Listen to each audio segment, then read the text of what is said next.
ایک جج صاحب کے اللہ پاک ان کے درجات بھی بلند کرے یا ان کے لیے بہت آسانیاں فراہم کرے، جنہوں نے کہا کہ اس کو پھانسی پہ لٹکائیں، اور اگر یہ مر جاتے تو اس کو قبر سے نکال کے جو ہے وہ پھانسی پہ لٹکائیں۔ تو اس جج کا فیصلہ اٹھا کے پھینک دیا گیا، لاہور ہائی کورٹ نے کچھ اور فیصلہ کیا، یہی سپریم کورٹ میں وہ معاملہ گیا تو سپریم کورٹ نے اس پہ کتنا کوئی سخت فیصلہ سنایا ہے، یا جنہوں نے وہ فیصلہ جو ہے وہ کالعدم قرار دیا تو ان کے خلاف کیا ایکشن لیا ہے کہ آپ کی ڈومین نہیں تھی، آپ نے کیسے جو ہے وہ ایک خصوصی عدالت کا فیصلہ جو ہے وہ نل اینڈ وائڈ کر دیا۔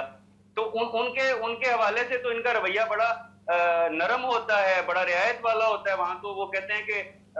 نام بھی آپ نے نہیں لینا ہے، ان کا ذکر بھی نہیں کرنا ہے، اور ان کے جو چہیتے ہیں ان کا بھی ذکر نہیں کرنا ہے کہ الیکشن کمیشن جو ہے آئینی ادارہ ہے اور اس پہ ہم آنچ نہیں آنے دیں گے، وہ جو مرضی کرتے رہیں، وہ آئین کی پامالی کرتے رہیں، 14 دن میں آپ نے دینے تھے فارم 45، آپ جو جاری کریں، آپ اس میں جو مرضی کرتے رہیں، ایک ایک حلقے کے 3 دفعہ رزلٹ دیں، لیکن وہ آئینی ادارہ ہے کیونکہ وہ کسی کا چہیتا ہے اس وقت، ان کے لیے جو ہے یا ان کے مفاد میں یا ان کے معاملات بہتر بنانے میں یا ان کا جو بھی ٹارگٹ ہے اس کے مطابق چل رہا ہے۔ تو آپ امید مت دلائیے عدالتوں سے۔ نہیں کرم صاحب، امید لیکن عوام میں تو پیدا ہو رہی ہے نا، اگر آپ اس کو امید کا نام دیں یا اس کو آپ تشکیک کا نام دیں، کہ جو آج کی عدالتیں جو فیصلے کر رہی ہیں یہ بھی یقینی طور پہ کہیں اور سے لکھ کے آ رہے ہیں، جس طرح سے آپ نے خود کہا کہ اتنی جلدی 21 گواہوں کے جو ہے وہ بیان لے لیے گئے، یا باقی بھی جتنے کیسز ہم دیکھ رہے ہیں خاص طور پہ عمران خان صاحب کے معاملے میں، ہاں آپ نے ایک ہی دن میں بس ایسے لگ رہا تھا، اور وہ عمران خان صاحب نے بھی کہا کہ میرے سے زیادہ جلدی تو آپ کو لگ رہی ہے کہ میں آپ فیصلہ سنا دیں اور مجھے پتا ہے کہ فیصلہ کیا ہوگا۔ تو کم از کم یہ لوگ کھل کے بات کرنے کے قابل تو ہو گئے ہیں، پہلے اخبارات میں ہو رہی تھی، میڈیا میں، کہ کچھ حلقوں میں، سوشل میڈیا میں، اب تو عدالت نے خود ایک کیس عوام کے ہاتھ میں دے دیا ہے کہ جی ہم سے غلط فیصلے ہوتے ہیں، اور اس سے عوام یقینی طور پہ یہ نتیجہ نکال سکتا ہے کہ آج بھی پھر غلط فیصلے ہی ہو رہے ہوں گے۔ دیکھیں گفتگو جو ہوتی ہے نا وہ اس کا کوئی نتیجہ تب نکلتا ہے جب وہ گفتگو کسی اوپن فورم پہ ہو اور وہ اس کا موقع فراہم کیا جائے۔ مجھے یہ بتائیں کہ اگر آج کے فیصلے نے موقع دے دیا ہے عوام کو بات کرنے کا، عوام کہاں بات کریں گے؟ پاکستان کے کسی میڈیا آؤٹ لیٹ کے پلیٹ فارم سے عوام بات کر سکتے ہیں، یا جو فیصلہ ہے اس کے میرٹس اور ڈی میرٹس کے ڈی میرٹس پر کوئی بات ہو سکتی ہے، کھل کر کوئی بات ہو سکتی ہے؟ کیا جو ہے وہ سوشل میڈیا پاکستان میں اس پہ کوئی بات ہو سکتی ہے؟ اگر اس پہ بات کرنی ہوگی تو کوئی پتہ نہیں ہے کہ کب وہ سوئچ آن ہوگا، کب وہ سوئچ آف ہوگا، اور کب آپ کی کون سی بات پکڑ لی جائے اور ایف آئی اے کا کوئی افسر آپ کے خلاف رپورٹ درج کر کے آپ کو اٹھا کے لے جائے۔ تو بات تو ہو ہی نہیں سکتی ہے۔ میں جو عرض کر رہا ہوں وہ یہ ہے کہ یہ صرف اتنا ہے کہ جو میرے اور آپ کے ذہن میں تھا، جو ہم نے پڑھا، جو سمجھا، اور جو ہماری تھوڑی بہت وزڈم ہے، اس نے جو کنکلوڈ کیا کہ بھٹو صاحب کے ساتھ زیادتی ہوئی تھی، آج صرف انہوں نے یہ تسلیم کر لیا کہ ہاں زیادتی ہوئی تھی۔ لیکن جنہوں نے زیادتی کی ایک شخص کی جان لے لی آپ نے، جو پورے پاکستان کے عوام کا جو ہے وہ اس وقت چہیتا اور پاپولر لیڈر تھا، اس کی آپ نے جان لی ہے، تو جو اس میں ملوث تھے ان کے ساتھ کیا ہوگا؟ انصاف تو یہ ہوتا ہے۔ میں نے جو پہلے عرض کیا نا کہ عدالت کا لفظ تو یہ استعمال کرتے ہیں اور انصاف کا بھی لفظ استعمال کرتے ہیں۔ عدالت یعنی عدل اور انصاف تو یہ تھا کہ جس نے اس شخص کی غلط انداز میں جس نے بھی جو ہے وہ جان لینے کی کوشش کی اور اس میں ملوث تھا، ان سب کو پکڑ کے کٹہروں میں لاتے، یا کم از کم اگر وہ زندہ نہیں ہے تو ان کے نام تو لاتے کہ اس نے یہ زیادتی کی تھی، یہ رول پلے کیا تھا۔ ہم نے یہی کام حمود الرحمان کمیشن میں بھی کیا ہے، ہم نے یہی کام جو ہے وہ نواز شریف کے کیس میں بھی کیا ہے، ہم نے یہی کام اب عمران خان کے کیس میں کیا ہے۔ تو ہمیں امید نہیں رکھنی چاہیے کہ کوئی آگے جو ہے وہ مثالیں ملیں گی ہمیں ہماری عدالتوں سے۔ آج بھی صرف ایک ہی مثال صادق آتی ہے کہ دادا جو ہے وہ 3 مرلے کے لیے کیس دائر کرتا ہے اور پوتا جو ہے وہ اس کی پیشیاں بھگت رہا ہوتا ہے۔ ہماری عدالتوں میں آج بھی یقین کرے یہی مناظر ہے۔ کرم الہی گوندل صاحب، آپ کچھ موجودہ حالات کی بات کر لیتے ہیں۔ فارم 45 کی آپ نے بات کی، اب مکمل ہو گئے فارم 45، اس میں جو رد و بدل کرنے تھے اس لیے اپلوڈ کیے جا رہے ہیں، پھر ڈیلیٹ کیے جا رہے ہیں، کیا سٹیٹس ہے؟ اور اس کے اوپر بھی کوئی عدالت دیکھ رہی ہے؟ کوئی از خود نوٹس ہو سکتا ہے؟ کوئی کسی جج صاحب کا ضمیر جو ہے وہ ملامت نہیں کر رہا کہ اتنا بڑا انتخاب ہوا ہے اور یہ ریپ اپ ہی نہیں ہونے میں آ رہا؟ دیکھیں آپ کے کسی پروگرام میں نے کہا تھا کہ یہ الیکشن نہیں ہونا ہے، ووٹنگ کی یا پولنگ کی رسم ادا کی جائے گی،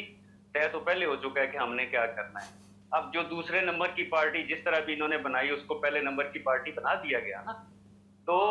وہ سارے کردار جو ہے وہ ان کو پتا ہے کہ ہم نے کیا کیا جو ہے وہ اس میں پلے کرنا ہے اور کیسے پلے کرنا ہے۔ مجھے تو نا یقین کرے بعض اوقات میں سوچتا ہوں اور میری اپنی جتنی بھی وہ اسٹوڈنٹ لائف، اور آج بھی میں اسٹوڈنٹ ہوں، جو بھی پڑھتا ہوں یا سمجھنے کی کوشش کرتا ہوں، وہ سب ردی کی ٹوکری میں پھینکنے کا دل کرتا ہے کہ یہ کہتے ہیں ریاست، ریاستی ادارے، آئین، آئینی ادارے، آئینی ادارے، ریاست اور ریاستی ادارے، ان سب کی اکائی کیا ہے؟ اکائی تو ملک کے عوام ہیں، ایک ایک شہری اس کی اکائی ہے، جن کی بنیاد پہ ریاست ہے، جن کی بنیاد پہ ریاستی ادارے ہیں، جن کی خواہشات یا جن کی زندگیوں اور ان کے معاملات کے بارے میں آئین جو ہے وہ بتاتا ہے اور آئین بنایا جاتا ہے، انہوں نے ایک ورڈکٹ دیا تھا۔ یہ کسی کا سروے نہیں تھا، یہ کسی کی رائے نہیں تھی، یہ کوئی ملین مارچ نہیں تھا کہ وہ 10 لاکھ کی بجائے 10,000 بندے تھے اور انہوں نے کہا ملین مارچ ہے۔ لوگوں نے ورڈکٹ دیا، فیصلہ دیا اپنا کہ ہم اس ملک میں کیا چاہتے ہیں۔ تو کیا آپ نے یا ہم نے اس فیصلے کو تسلیم کیا؟ اگر نہیں کیا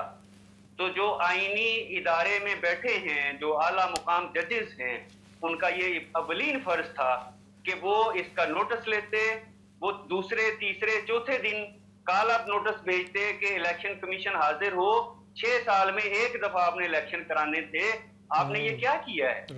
آپ نے یہ کیا کیا ہے؟ آپ کے تو فرائض تھے، یہ آئینی فرائض تھے ان کے۔ اچھا ابھی جو ہے نا، مطلب یہ جو فارم 45 وغیرہ،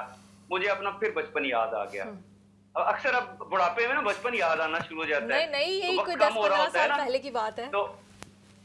اچھا تو 10-15 سال پہلے تو آپ جو ہے وہ یونیورسٹی سے آئی تھی اور میں اس وقت بھی جو ہے وہ تھوڑے بہت سفید داڑھی تھی میری۔ خیر میں عرض یہ کہہ رہا تھا کہ مجھے نا پھر یہ سارا وہ میں سوچ رہا تھا تو مجھے اپنا بچپن یاد آ گیا کہ ہم گلی محلے میں کھیلتے تھے، جو ذرا تکھر قسم کا لڑکا ہوتا تھا، وہ جب میں آپ تھوڑا سا پنجابی کا لفظ استعمال تو وہ جب روند مارتا تھا اور ہم اسے کہتے تھے کہ یار یہ تم نے روند مارا ہے، تم نے جو بے ایمانی کی ہے، تو اسے نا اپنی طاقت کا غرور ہوتا تھا اور کہتا تھا ہاں میں ماریا روند، کر لے جو کرنی، تو سارے جو ہے نا وہ سیم کے پیچھے ہٹ جاتے تھے۔ تو الیکشن کمیشن نے آپ کو وہ فارم 45 جاری کر کے بتایا ہے کہ آپ کو ثبوت نہیں مل رہے تھے، ہم آپ کو ثبوت دیتے ہیں، اب آپ سے جو ہو سکتا ہے کر لیجیے، ہم بھی دیکھتے ہیں آپ کیا کر سکتے ہیں۔ کرم صاحب، اچھا کرم الہی گوندل صاحب، آج کل جو سیاست میں ہو رہا ہے ہم لوگ دیکھ بھی رہے ہیں، گزشتہ روز جو کور کمانڈر کانفرنس ہوئی اس کا اعلامیہ آیا، سب لوگوں نے اس کے اوپر بات کی۔ آج عمران خان صاحب کے حوالے سے بھی یہ بات سامنے آئی کہ انہوں نے جو اس میں سے مین سرخی نکلی تھی اس کانفرنس میں کہ 9 مئی کے جو ملزمان ہیں ان کو قرار واقعی سزا دینی چاہیے، تو عمران خان صاحب نے اس کی تائید کی۔ لیکن دوسری طرف جو مولانا فضل الرحمان ہے وہ کہہ رہے ہیں کہ اگر فوج سیاست میں مداخلت کرے گی تو کوئی کور کمانڈر کانفرنس کی جو قرارداد ہے وہ مجھے تنقید سے نہیں روک سکتی۔ تو یہ کیسے ہے کہ کیا اس سے میں آپ سے جاننا چاہ رہا ہوں کہ عمران خان صاحب کے جو گزشتہ موقف تھے اس میں کچھ لچک نظر آ رہی ہے اور فضل الرحمان صاحب کیوں تاحال بہت سخت موڈ میں نظر آ رہے ہیں؟ مجھے اندازہ نہیں ہے کہ فضل الرحمان صاحب جو ہے وہ ابھی تک سخت موڈ میں کیوں ہیں۔ ان کی تو جنرل الیکشن میں اتنی سیٹیں نہیں نکلی جتنی ان کی جو ہے وہ خصوصی نشستوں پہ لاٹری نکل آئی ہے، تو انہیں تو اب خوش ہونا چاہیے کہ وہ ایک دم بیٹھے بٹھائے جو اتنے ارکان اسمبلی ان کو مل گئے ہیں ماشاءاللہ۔ لیکن شاید میرا خیال ہے، دیکھیں اس وقت جو ہے نا پاکستان کی سیاست پہ آپ نظر دوڑائیں تو میں بڑی آزادانہ رائے رکھتا ہوں اور میں اظہار بھی کرتا ہوں۔ عمران خان صاحب ایک نا اینگری ینگ مین جو ہے وہ ابھی تک ہیں، سنتے نہیں ہیں اور اپنی منانے کی کوشش کرتے ہیں، گرم مزاج ہیں۔ میں ذاتی طور پہ بھی اس لیے بات کر سکتا ہوں کہ جب وہ اپوزیشن لیڈر ہوتے تھے تو اکثر ملاقات ہوتی تھی۔ اچھا نواز شریف صاحب ہیں، تو نواز شریف صاحب جب اقتدار سے نکالے گئے اور انہوں نے وہ مجھے کیوں نکالا والا مارچ شروع کیا اور اس میں وہ بار بار کہتے تھے میں نظریاتی ہو گیا ہوں، تو ہمارے بڑے ایک سینئر صحافی ہیں کراچی کے نذیر لغاری صاحب،